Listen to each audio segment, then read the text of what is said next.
Hola, muy buenas noches. Mi nombre es Paola Reyes, soy licenciada en psicología, soy doctoranda acá en Buenos Aires, en la Universidad de Flores. Bueno, y les quiero dar la bienvenida en esta noche. Tuvimos algunos inconvenientes para poder que la clase del mismo día quede grabada sobre el modelo de terapia narrativa. Y bueno, convenimos con la posibilidad de poder grabarla y poder dejársela a ustedes y ya si bien algunos la pudieron escuchar, otros van a tener la oportunidad de escucharla nuevamente y por ahí si les quedan algunas dudas, les viene bien para refrescar algunas cuestiones, ¿sí? Los que no la pudieron ver, la clase, bueno, les viene como un obsequio de nuestra parte, agradecida siempre a Jimmy, a Giovanna del Centro Psicocap por esta oportunidad que me dan de compartir estos modelos sistémicos que son tan importantes en la psicoterapia, por lo menos para mí, que me gusta mucho la psicoterapia sistémica y de pronto me ha dado la posibilidad de poder ampliar la mirada desde un marco epistemológico, desde un marco de un paradigma diferente para poder ver a nuestros pacientes con otros ojos, otra forma de mirar, otra forma de construir realidades y otras formas de trabajar. Si bien el modelo de terapia narrativa es un modelo que tiene sus años, es un modelo que la verdad ha mostrado mucha efectividad en la psicoterapia de nuestros pacientes, así que hoy era la idea compartírselos y poder grabarlo y poder transmitírselos. Bueno, como yo empezaba y empecé también la clase, les contaba que mi nombre era, me llamo Paola, ¿sí? Tengo 45 años, soy divorciada hace aproximadamente un año más o menos, vivo sola con una cachorra que mestiza, que la otra vez tampoco la pudieron ver, una cachorra negra hermosa que tiene 3 años va a cumplir, se llama Nala, es como tiene categoría de hija prácticamente. Ella ha sido mi apoyo emocional, mi apoyo, mi todo, junto con la gente que obviamente ha estado conmigo en ese tiempo. Bueno, soy psicóloga, soy psicoterapeuta, soy docente universitaria y ahora estoy formándome como doctoranda en la Universidad de Flores, la universidad que me gradué, me han dado la posibilidad de becarme en el doctorado y estoy doctorando en un tema que es la espiritualidad y la ideación suicida. Es un tema que me apasiona, me gusta. Fueron los primeros pacientes con los que trabajé. Jimmy sabe, que mi amigo sabe, me conoce desde ese lugar. Bueno, actualmente, como les contaba, vivo sola. Trabajo como en el equipo directivo de un colegio, de una escuela de nivel medio o sea, sería secundario, adolescentes. Trabajo hace un tiempo, empecé como psicóloga y después mi trabajo mutó a lo que es dirección de estudios. Fue un cambio muy grande porque fue en la época donde yo me estaba divorciando y en esa época la directora de estudios de este colegio fallece de una enfermedad muy como terminal, en muy poco tiempo, y tuve que tomar el cargo, o sea, fueron como muchas crisis juntas que me costó muchísimo reponerme, eh, y no me dio tiempo tampoco vieron que a veces pasa que la vida no nos da mucho tiempo de reponernos, de reponernos de una crisis que aparece otra, y uno tiene que seguir trabajando y uno tiene que seguir atendiendo pacientes porque hago clínica, soy docente en universidad en todo lo que es posgrado, en todo lo que es formación de psicólogos, ¿sí? Y de futuros psicólogos también. Entonces ha sido como ese año, desde el año pasado hasta este año, ha sido un año de como rearmarme en muchas cosas. Vengo de una familia de papás que son oriundos de Chile, de Santiago de Chile. Amo Chile, es mi tierra, es mi país. Nací acá, nací en Argentina, pero mi familia y mis raíces de allá. Eh, tengo hermanos tengo 4 hermanos con los que me relaciono y me relaciono en cierta forma sí, en cierta forma no. Muchos sobrinos, he decidido no ser mamá, la maternidad no es algo que estuvo en mis planes eh, durante el tiempo que estuve casada también. Eh, bueno, como les conté también en el grupo anterior, tengo una familia bastante disfuncional, se podría decir, en lo que es en lo que es relacional, ¿sí? Se podría decir de esa forma.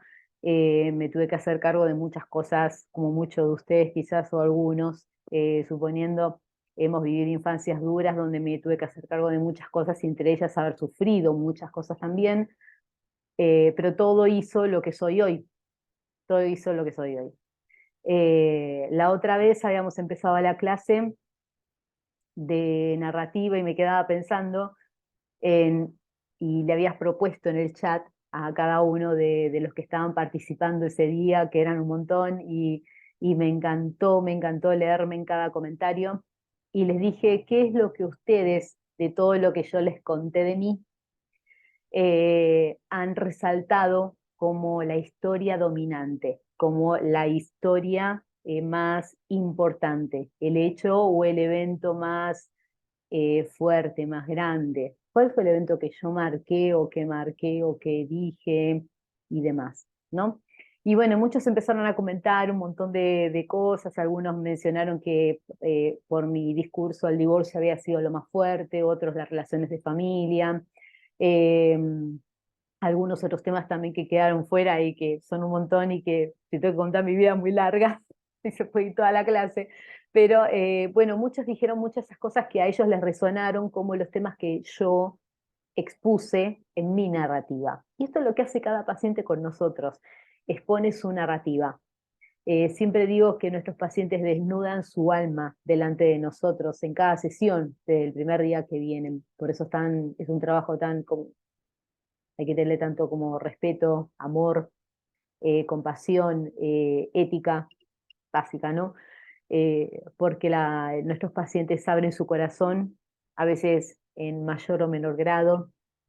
Yo, por ejemplo, hago terapia, eso les contaba el otro día, y yo también siento muchas veces que mi corazón está totalmente abierto a todo lo que yo puedo decir, o a llorar, o a hablar, o lo que fuera, pero qué lindo que es sentirse contenido dentro de este lugar de terapeuta paciente, terapeuta cliente, como se le llama desde la terapia narrativa, y es importante que nosotros podamos reproducir estos modelos de compasión y de amor y de respeto, porque son los modelos a los cuales nosotros fuimos llamados, creo, sonará muy holístico, pero creo que fuimos llamados nosotros a ser parte de alguienes en esta vida para poder transitar con ellos estos momentos difíciles, ¿no?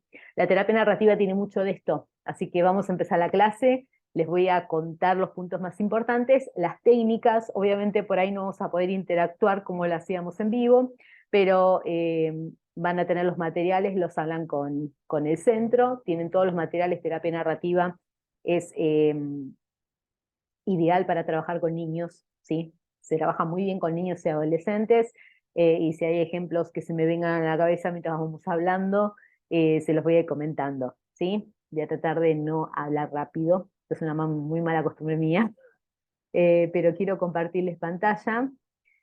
Denme un segundito. Acá está. Perfecto. El modelo de terapia narrativa es un modelo, si bien podríamos decir es un modelo muy norteamericano, ¿no?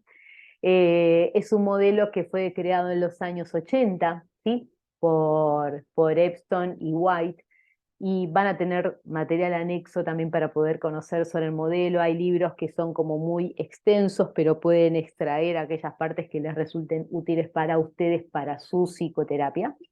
Y para mí es uno de los modelos que más va como al hueso, ¿no? Va al alma, va a la narrativa. La narrativa, como decía Brunner, decía, la narrativa nuestra está compuesta por nuestro pasado, nuestro presente, nuestro futuro, y toda nuestra historia está como concatenada e hilada y tejida a través de una gran coherencia que nos permite que nos permite poder encontrarle sentido a esta experiencia, ¿no? Por eso el modelo narrativo es tan hermoso en sí, ¿sí?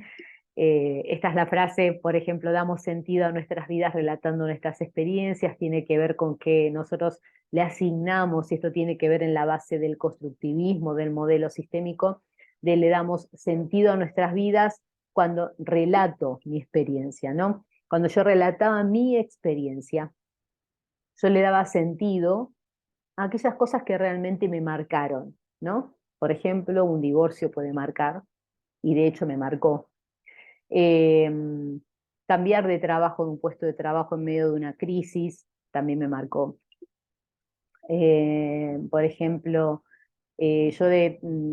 desarrollé un trastorno alimenticio hace un par de años, que obviamente lo trabajo en mi terapia y también es algo que me marcó, como muchas cosas que me marcaron, eh, y le doy sentido a mi vida y sentido a estas cosas cuando yo las relato, les doy entidad.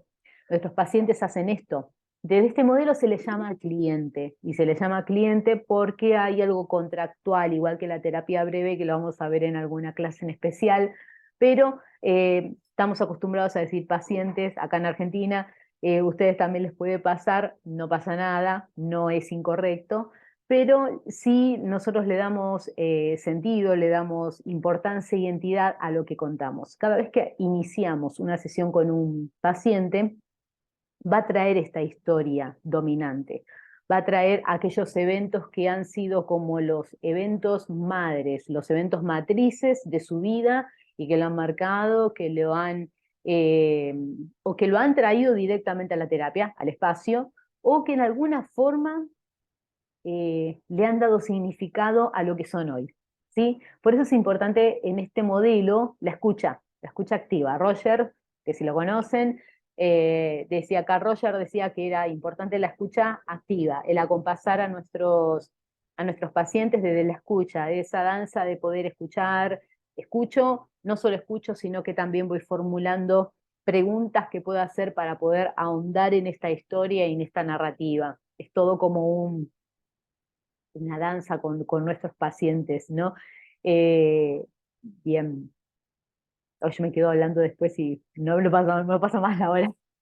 Bueno, estos son datos que más que nada se los hemos pasado también la otra vez para que ustedes lo tengan, para que conozcan el modelo. Es un modelo obviamente sistémico, constructivista, está basado en el constructivismo porque cada uno construye su narrativa desde su propia construcción y de cómo yo veo al mundo y cómo me veo a mí mismo en ese mundo. El doctor Marcelo Severio, que es un doctor acá en Argentina, decía que nosotros contamos una ficción acerca de nuestra vida. Y me encanta esa forma de verlo, porque nuestras vidas son ficciones, son relatos que nosotros contamos acerca de nosotros y de nosotras mismas. Entonces es importante pensar que es un modelo que como lo construye nuestro paciente, así va a ser. Y yo voy a ir acompañando ese modelo. No voy a imponer un modelo, no voy a corregir un modelo, sino que yo voy a acompañar esa narrativa que traiga a la sesión. Hay autores destacados. Y las premisas, cuando nos referimos a las premisas, nos referimos a lo más importante, que esto es como estas cosas que decimos en el examen, le vamos a tomar esto, bueno, esto es como lo más importante del modelo. Ponemos gran interés en las cosas que se cuentan y cómo las cuentan. Yo les preguntaba la otra vez, ¿cómo ustedes qué notan en mi cara cuando yo cuento algo o cuando digo algo? Entonces ellos decían que notaban más como la sonrisa en mi cara o la tristeza o algunas cuestiones a medida que voy contando. Nuestros pacientes van relatando y cuando van relatando hay gestos, hay palabras que más ahora con lo que pasó con la pandemia, creo que con lo virtual nos ha llevado a acentuar nuestra visión en lo no verbal, en las posturas, en cómo se mueven, en cómo se paran, en cómo dicen, en cómo se alejan, cómo se sientan, cómo se acercan, ¿sí? Y en cómo piensan, cómo miran, hacia dónde miran, cómo construyen. Entonces, ¿cómo lo cuenta? ¿Qué es importante para este paciente, no? Bueno, entendiendo que el individuo construye todo esto en interacción con su mundo, ¿sí? Bueno, y el objetivo terapéutico que vamos a trabajar y mucho es la reescritura de la vida y las relaciones. Acá no vamos a hacer como borrón y cuenta nueva, sino que vamos a reescribir la vida, sabiendo que estos eventos son parte porque es narrativa, son parte porque son parte del pasado, porque son parte del presente y porque tienen un lugar de ser. Vamos a escribir sobre estas líneas, pero dándole un nuevo sentido, ¿sí? Si escuchan mucho ruido, les pido disculpas, vivo sobre un lugar bastante concurrido de autos y suele escuchar a veces, ¿sí? El objetivo va a tener que ver con esto, con reescribir la vida y las relaciones y no imponer nuestro discurso. Por ejemplo, si la persona viene y nos dice, yo creo que mi vida es un desastre, nosotros no le vamos a decir, no, no, pero no es un desastre, vos fíjate lo que llegaste hasta ahora, no. Nosotros no imponemos, nosotros no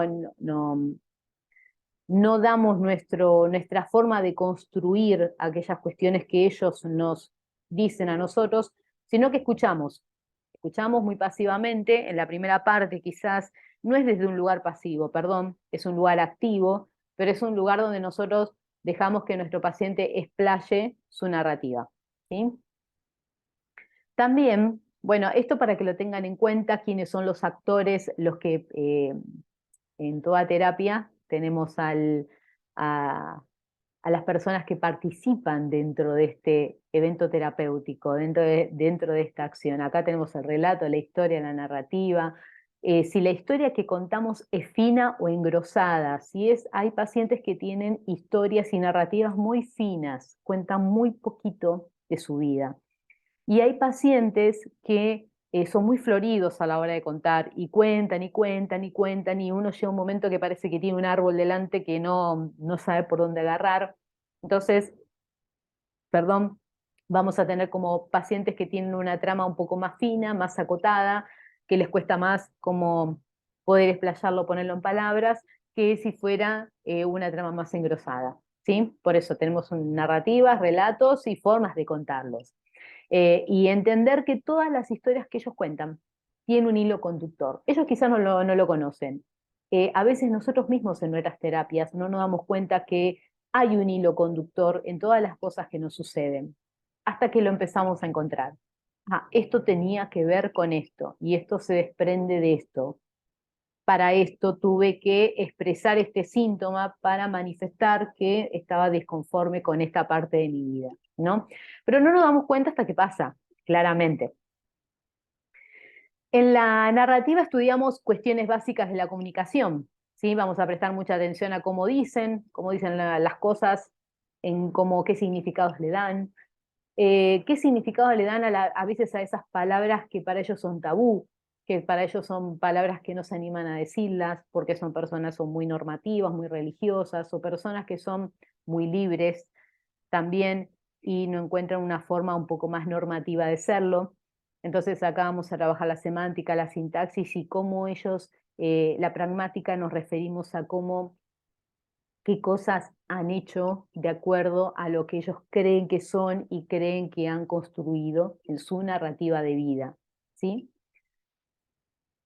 Una de las cosas que más hacemos foco es el que el problema, cada modelo sistémico tiene un foco de problema, ¿no? Y eso lo separamos porque para nosotros desde la sistémica nos permite como decir, bueno, desde este modelo, por ejemplo, desde la terapia breve, el problema es el circuito cibernético que alimenta la solución de problemas, o sea, la construcción del problema, perdón. Entonces, voy a trabajar en las soluciones que intenta mi paciente para estar bien. ¿Sí? Ese es el foco del problema. En la narrativa, el foco del problema es el problema y es la historia dominante. Es lo que yo conté como cosa más importante.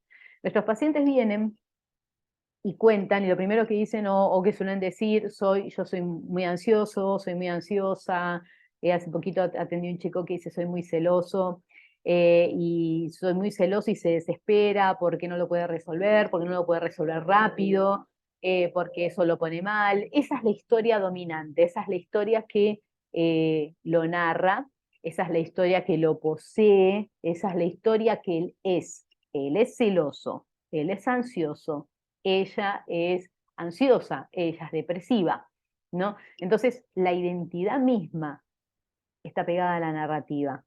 Y acá ese es el problema. Tenemos que despegar, como si fuera un chicle, despegar la historia del problema. Entonces, La historia dominante es el problema.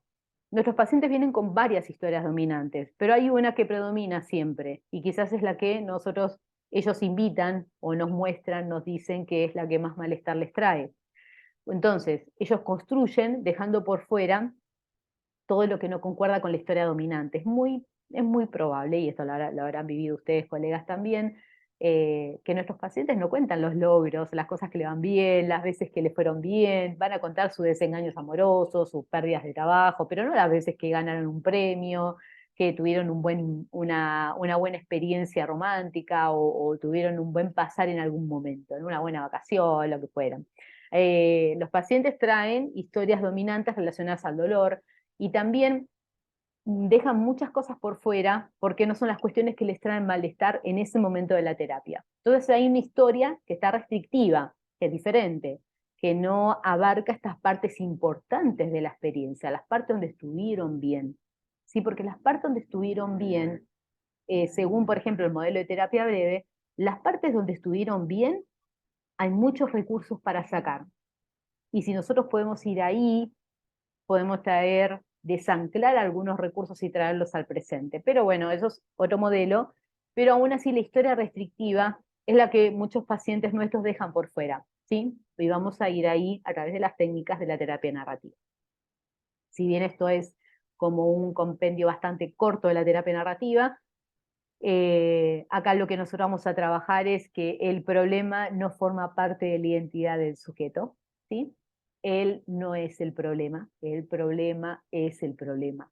Yo me acuerdo haber tenido un paciente que me lo habían derivado como un caso complejo y se lo dijeron a él, eso fue lo peor, ¿no? Cuando él vino, me dijo, mira, yo soy un caso complejo, a mí me derivaron porque me dijo que vos atendías casos complejos. Y fue cuando, después de un tiempo de terapia, poder como hablar con él y decirle, vos no sos un caso complejo, sos una persona sana, que te pasan cosas complejas. Para él fue como eureka, ¿no? Haber descubierto algo que lo sanó, no sé si lo sanó es la palabra, pero sí que lo hizo ver que era potencial, que era una persona que podía, tengo mucho para dar, sí, hermoso, fue muy lindo todo el trabajo con él. Entonces, despegar a nuestros pacientes, decirle vos no sos ansioso, sos una persona sana que estás padeciendo ansiedad. Si vamos a trabajar la ansiedad, ¿para qué apareció? Después hay muchas técnicas para trabajar también, ¿para qué aparece la ansiedad? ¿Para qué aparece en este momento? ¿Qué te quiere decir la ansiedad? ¿Cuándo se va a ir la ansiedad? ¿Qué necesita para irse la ansiedad? Hay muchas cosas como sacar el síntoma de sí, correrlo para un lado y empezar a dialogar con el síntoma de una forma que yo entienda para qué apareció en mi vida. El para qué sistémico permite también ver que no hay un porqué lineal, sino que hay un para qué. Aparecen para algo y yo puedo encontrar la vuelta, ¿sí? No me quedo enroscado en el por qué apareció. Bueno, esto es una definición para que después ustedes la lean. Y acá vamos a los objetivos de la terapia, ¿sí? Los objetivos tienen que ver con construir y armar una historia alternativa a la que ellos vienen contando. Ellos vienen contando una historia que es dominante, que es muy, por ejemplo, una paciente que yo les contaba el otro día que decía que sentía que ella era culpable de todas las cosas que le habían pasado. Construir una historia alternativa es también ¿cómo fue que llegaste a la conclusión de saber de que vos eras la culpable de todas las cosas que te pasaron y pones a pensar de que no era así? Construir una historia diferente va a necesitar de ayudar a nuestros pacientes a ver desde otra cosmovisión, desde otra forma de mirar toda su historia, ¿sí? Entonces, ellos miran una secuencia de hechos que está totalmente viciada con la historia dominante y que es, si nosotros nos ponemos en su lugar, es así. La ven oscura, la ven como que va a ser muy difícil salir de acá, no voy a poder, me estoy yendo por el mismo lugar, bla, todo lo que ya sabemos, y nosotros tenemos que acompañarlos a que esta cosmovisión vaya cambiando. ¿Cómo lo cambio? Empezando a indagar acerca de aquellos eventos que en su vida han transcurrido, porque en algún momento hubo algo que salió bien. ¿sí? Hubo algo que estuvo bueno, hubo algo que yo puedo traer para construir una historia o la reescritura de la vida, una historia alternativa. ¿Mm? Bien, la posición nuestra claramente es de nuestro lugar, que creo que es para todos los modelos, es de respeto e ignorancia, es de escuchar, de preguntar, preguntar y mucho, cuando nuestros pacientes nos permiten el hablar o decir, por ejemplo, sí, yo siento que soy un problema para mi familia. ¿Qué sentís cuando decís esto, de que sos un problema para tu familia? Y me siento angustiada, me siento mal, bien, y dejarlos hablar un poco más, y después preguntar a alguien más en tu familia te ha dicho una cosa así de este estilo. Como esta pregunta de no saber, yo no sé nada, pregunto. El cliente es el que sabe del problema, obviamente son ellos. No damos soluciones, no les decimos, bueno, pero vos no sos el problema, ¿sí? O sea, no vamos a esto, sino que como que el paciente tiene que hacer su propio insight, su propia forma de darse cuenta de estas cosas a medida que va viendo que hay eventos extraordinarios en su vida que pueden ayudarlo a construir una nueva historia sobre sí mismos.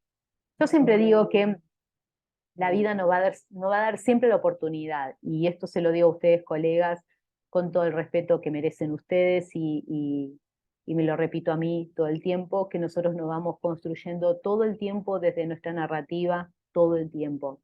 Nos vamos a caer, nos vamos a levantar, vamos a fallar, nos vamos a equivocar, nos va a ir bien, nos va a ir mal, vamos a pasar crisis muy grandes, crisis de diferente estilo, y todo esto va a construir una narrativa que va a ir formando dentro de nosotros los terapeutas que somos, ¿sí?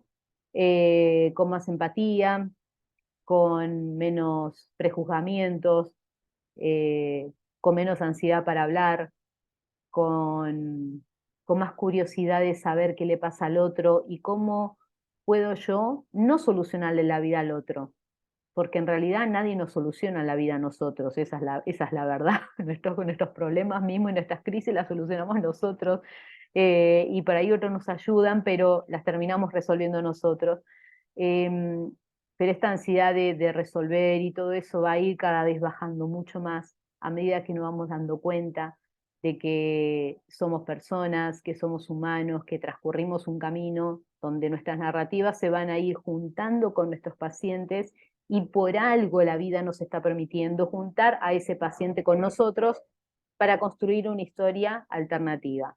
Ahora, para construir esta historia alternativa hay acontecimientos extraordinarios, y yo tengo que ir hacia esos acontecimientos extraordinarios que tienen que ver con aquellas cosas que han pasado alguna vez, que han sido importantes para este paciente, quizás no lo registra como importante, ¿sí? Pero están, y si tenemos buen ojo y lo vamos ejercitando, lo vamos a ir encontrando. Las técnicas que vamos a usar en la externalización, esta es la mayor técnica de la terapia narrativa, por eso les invito a leer todo el material que ustedes van a recibir. En la externalización del problema es poder sacar el problema por fuera de sí.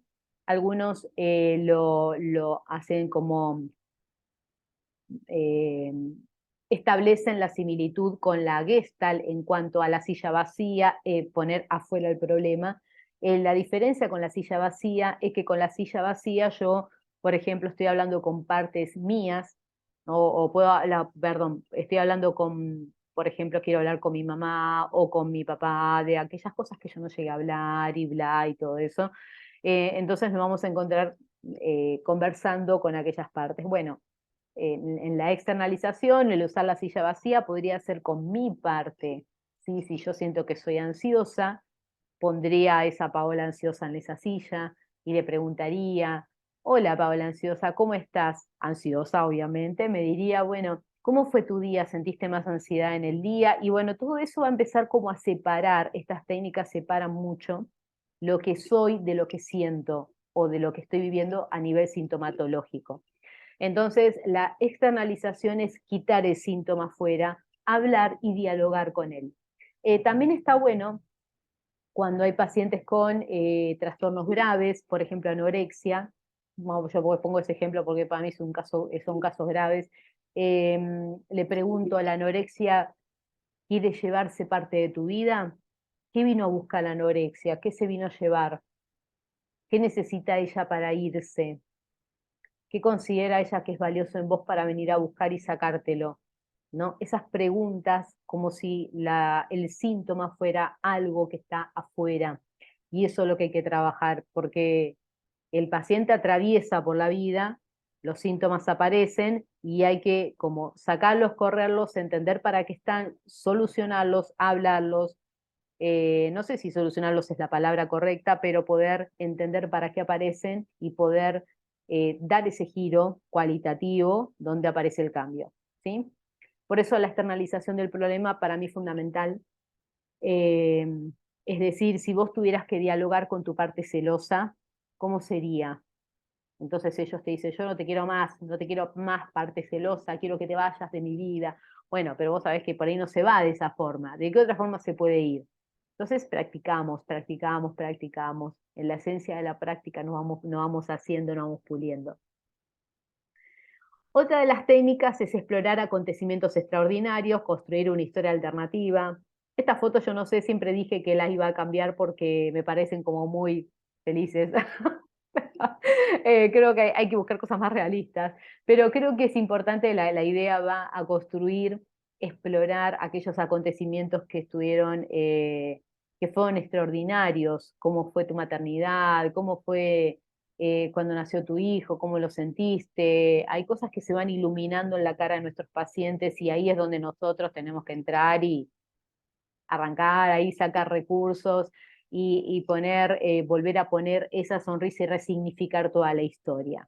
Quizás por esta hermosa alegría que viviste en este momento, podés darle sentido a todo el dolor que está pasando ahora. Un ejemplo, estoy tirando, ¿no? Entonces, como es muy importante como sacar estos eventos extraordinarios y construir otra historia alternativa, la historia que yo contaría sobre mí misma, aún con mis dolores y todo, pero también sanándolos. Una paciente mía puso, una paciente oncológica, dijo, yo lo llamé el camino de mi sanación. Bueno, entonces en el camino de su sanación ella va contando partes que obviamente son dolorosas de su vida, pero también momentos donde ella se para, donde ella logra encontrar momentos extraordinarios, ¿sí? Que son pequeños, pues son extraordinarios. Pararse de la cama es extraordinario para un paciente depresivo. Todo es pequeño para un paciente que le cuesta, ¿no? Y la técnica que nosotros tratamos de trabajar es, si la trama es la trama dominante, lo que ellos cuentan es muy fino, limitado, negativo, está muy como, muy chiquitito, muy... Nosotros tenemos que tratar de abrirlo, abrirlo. Contame más acerca de cómo te sentís. Vos decís que te sentís ansiosa. ¿En qué momentos te sentís ansiosa? ¿Para qué pensás que aparece la ansiedad? ¿Quién está con vos cuando estás ansiosa? ¿Quién lo resuelve? ¿Quién lo hace? Tenemos que sacar como preguntas. Yo le recomiendo libros que tienen que ver con los libros de terapia breve. Hay un libro, si no me equivoco, eh, se los voy a tratar de conseguir y se los voy a mandar, porque es un libro que tiene, necesitan preguntas, hay que preguntar, hay que indagar, hay como que en qué momentos te sentís así, en qué momentos sí, en qué momentos no, quién aparece, quién no aparece, cuándo se van, cuándo está. Eso sirve para poder engrosar las tramas, ¿sí? Y para la historia alternativa, la trama tiene que ser engrosada, tenemos que conocer más eventos. O sea, vos decís que en ese momento vos te sentiste así, pero en todo momento vos te sentiste de esta manera, en todo momento te sentiste rechazada, en todo momento sentiste que la vida no tenía sentido. Entonces, a partir de ahí nosotros podemos establecer como aquellas cuestiones más importantes. Y la última técnica, que se las dejo acá, muchos la conocen, es la técnica favorita, por lo menos para mí, porque está comprobado que neurobiológicamente la carta es el mejor elemento para poder trabajar eh, cuestiones cognitivas, cuestiones biológicas y cuestiones pragmáticas. Recomiendo mucho la carta. La carta no es solamente escribir, la carta no es solamente escribir un cuaderno acerca de lo que me pasa, la carta es volcar mis emociones, mis cogniciones en un solo lugar donde yo puedo ver el mundo mucho más amplio. Las cartas que se recomiendan desde terapia narrativa Esta casi ni se usa la primera, que es la invitación para personas reacias a participar. Se recomienda muy poco porque ahora la mayoría usa celulares. Entonces, nadie invita, por ejemplo, me gustaría que participaras de mi terapia, que vinieras porque es importante que estés, ya directamente mensajean. La carta de despido, muchos la han elegido como para decir, yo quiero despedirme, este lugar está en el medio de mis papás, que van, me mandan de mensajeros para acá, para allá. Entonces le escriben una carta, un mensaje y le dicen, yo me despido de ser el mensajero tuyo porque te amo, porque te quiero cuidar y quiero disfrutar mi niñez, quiero disfrutar mi adolescencia. Bueno, y se la mandan a cada uno. ¿Mm? Y vamos a ver qué surgen de esas cosas. Cuando uno dispara una bomba de cambio, hay que ver qué sucede ahí. Uno tiene que ver también que el terreno esté limpio para hacerlo. La carta de predicción es una carta que es totalmente muy subjetiva, y digo subjetiva porque depende del paciente. Hay algunos que han hecho una lista de objetivos y dicho, bueno, de acá a 6 meses la guardamos ahí y a los 6 meses la sacamos y vemos qué hemos logrado y qué no. Si tenemos pacientes con poca tolerancia a la frustración, es probable que se frustren y sea muy contraindicada en sí. Pero hay pacientes que dicen, no, me gustaría reformular este objetivo y puede trabajarse bien. Entonces, va a funcionar sí o sí, porque pueden proponerla como una profecía autocumplidora, quizás no se tenía que cumplir porque en verdad eras ansioso, entonces tenías que esperar un poco más. Siempre de alguna forma lo vamos a ganar, ¿sí? La carta de duelo es la carta de quizá la más delicada, la que hay que tratar con mucha delicadeza y quizás hasta los 2 años posteriores a la pérdida física o emocional o vincular de alguien. Primero porque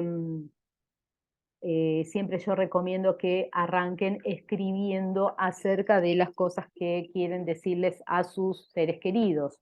Escriban sobre lo que le quieren decir y que no hayan podido decirlo. Entonces escriban, escriban, escriban. Cuando uno tiene que despedir una parte suya o despedir a un ser querido, la persona tiene que estar lista porque la mente desprende algo totalmente poderoso, algo totalmente estructural que puede desestructurar la psiquis de una persona. Entonces, recomendamos que si alguien ya en un momento dice, no, ya está, quiero empezar de nuevo, quiero conocer a alguien, estoy bien, quiero vivir mi vida. Bueno, ¿qué te parece si acordamos hacer una carta basada en la forma que querés recordar a tal persona? Lo quiero recordar con amor, lo quiero recordar con paz, te quiero recordar siempre como la persona que fuiste en mi vida, lo que fuera. La pueden guardar, la pueden quemar, la pueden romper, pueden hacer lo que quieran, pero ustedes acompañen. Yo siempre aconsejo que las cartas de despedida, tanto algunos que se divorcian en malos términos, trato de que la carta de despedida sea rápida para como desvincular, que la hagan siempre en sesión o antes de sesión, porque a veces quedan con la sensación como muy marcada y pueden estar toda una semana rumiando acerca de eso, y se torna muy pesado para el paciente. Entonces, digo que la hagan en sesión o antes de sesión.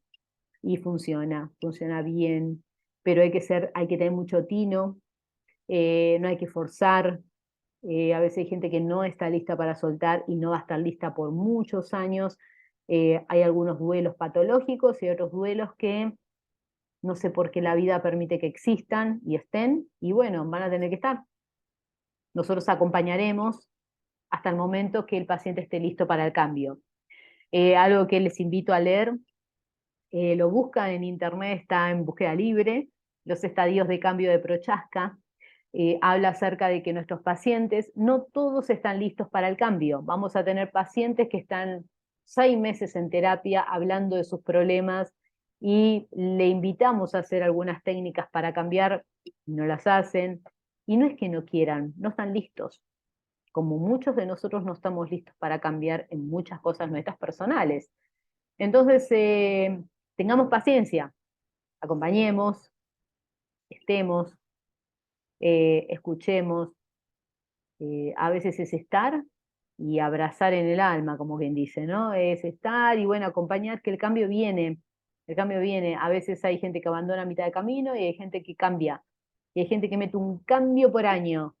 y va a ser un montón. Yo tengo una paciente que mete un cambio cada 6 meses aproximadamente, y los cambios son muy bruscos para ella, entonces necesita tiempo. Otra carta, la recomendación para decir, bueno, a partir de ahora quiero presentarme como la nueva Paola, que ella no, por ejemplo, no va a ser la que le va a llevar y traer mensajes a todo el mundo, sino que ella misma va a decir con sus propias palabras todo lo que tiene que decir. Bueno, presenta esa carta como una presentación. Para ocasiones especiales, como contratos, listados en empresas, cuando se trabaja con familias, los que trabajan con dispositivos familiares o empresas, hacen listado de cosas que tiene que hacer cada uno, las firman, las sellan, todo formal, y funciona muy lindo. Entonces, bueno, cuando es algún trabajo en serio, cuando es un trabajo que toda la familia está comprometida y la empresa está comprometida en eso, en trabajar. Esto es terapia narrativa, es un aproximamiento, pero está puesto mucho. Creo que han comprendido desde lo que pude haber dicho, ojalá que sí, desde lo que yo escucho, desde lo que voy construyendo con mi paciente y de lo que voy armando en esta narrativa.